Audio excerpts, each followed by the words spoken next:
May cross-screen na gagawin ng Australia dito mga idol, and okay po itong si Chua ng Batang Gilas na na-recognize niya yung gagawin ng Australia at inaabisuhan niya ang kakampi niyang dumikit lang sa tao niya. Itong si number 4 kasi ang siyang magbibigay ng screen para mapilitang mag-switch ang mga Pinoy. Pero nakapag-stay nga sila sa mga tao nila, and itong si number 50 naman ay pumoste na rin dyan sa ilalim. Walang nangyari dito technically, pero kumpiyansa nga tong 15 ng Australia na mapoposehan niya tong si Diaw. Si Diaw mga idol ang tallest player natin sa lineup, standing at 6'6". And itong player nga ng Australia na si Sewell ay 6'8 na. Tapos hindi pa siya yung pinakamatangkad sa kanilang lineup. Ituloy natin ang clip and may kita natin na even itong si number 2 ay pinoposehan si Elijah Williams na di hamak na mas maliit sa kanya.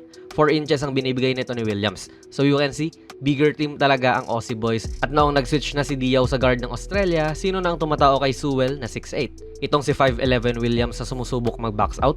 Malamang talo talaga sila dyan 9 times out of 10.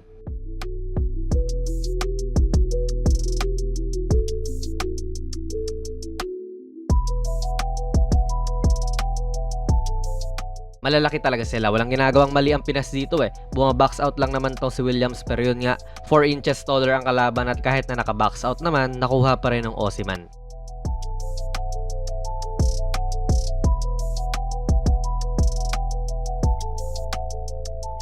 Sa double stagger ng Batang Gilas mga idol, na pa-force nila ang mismatch with number 8 kontra kay Williams. Si Beauchamp ay 6'6 wing player naman ng Australia. And okay naman tong gagawin ni Williams, since siya nga po ang mas maliit, siya ang mas mabilis technically. At kumpiyansa rin po itong Aussie teammates ni Beauchamp na hindi mag-help gaano kasi kaya naman niyang sabayan.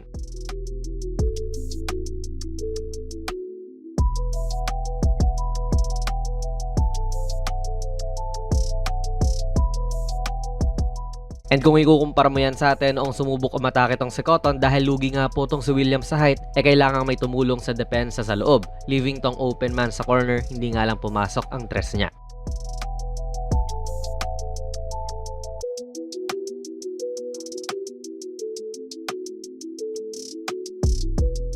Tila naging useless din ang screen dahil yes, nakapag-force naman tong si Alas ng switch kay Dash Daniels buhat nga ng screen. Pero siya pa rin naman yung guardia ng Aussie, sabay 6'5 ang kanyang height.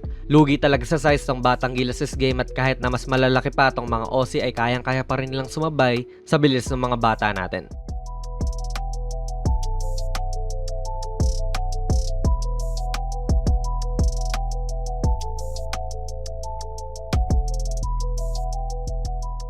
All that at hindi pa natin naman mention tong 7'1 big man ng Australia na si Sapi Limay. Nasa balikat lang niya tong si Daha na 6'4 big man natin at siyang tumatayong sentro ngayon ng Batang Gilas. Not much to talk about, bigger and better talaga ang Australia. Too small pangaraw, sabi nito ni Pilimay.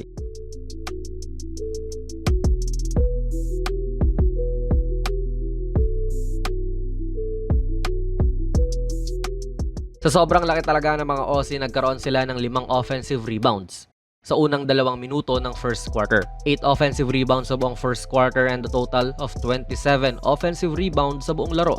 Eagles talaga sa laki ng Australia, and tignan nyo to, yang si Amos ay ating 6'1 forward mga idol, and halos magkakasin laki sila or even mas malalaki pa nga sa kanya itong mga Australiano na to.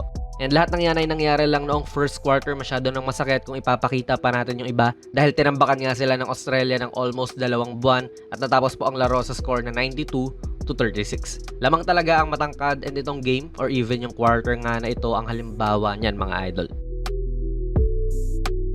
Ano po ang masasabi niyo sa video natin ngayon? Ilagay niyo lang po ang inyong mga komento sa ating comment section down below. Kung nagustuhan niyo po ang ating video ay pipindot na lang idol ng like button, mag-subscribe ka na rin sa ating channel, at ako nga pala si Jonas PB, and as always, hanggang sa muli.